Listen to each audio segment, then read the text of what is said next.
to the reality of what we're dealing with about the UFOs, let's continue reading about these UFOs. Read it again. For behold, the Lord will come with fire, and with his chariots. For behold, the Lord, Christ will come with fire and with his chariots.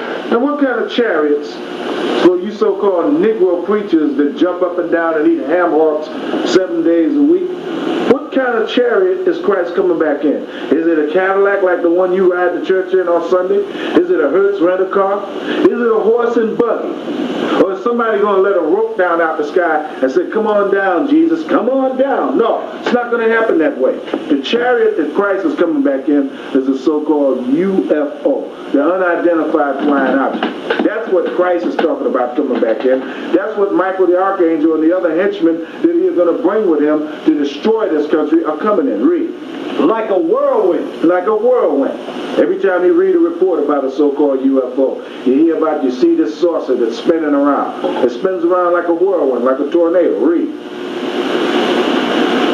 To render his anger with fury, and his rebuke with flames of fire. Christ is not coming back to play a piano and sing I Love New York. He's coming back to render his anger with fire and his rebuke against all the wicked people on the planet Earth. Christ has enemies, you so-called Negro preachers.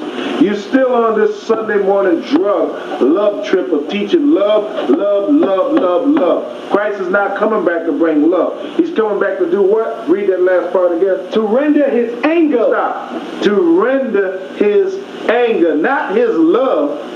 To render his anger, Sunday morning Sunday school teacher, Mr. Preacher, Mr. Negro that's in the church.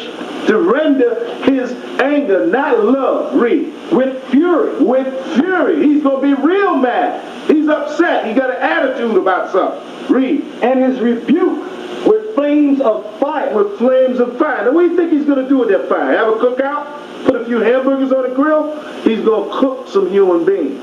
Because he's going to burn them to a cinder. Continue. For by fire and by his sword. Now, this ain't my interpretation, or your interpretation, or his interpretation, or her interpretation. It's plain. We're reading in the Bible. It's in plain English. For by fire and by what? His sword. And by his sword, you know what people do with swords. They kill people with swords. They don't plant corn with swords. They don't play cards with swords. They don't play ring around the rosy with a sword. They chase somebody with a sword and chop their head off. David chopped a lot of heads off with it. Read. Will the Lord plead with all flesh? Will the Lord plead with all flesh? Read.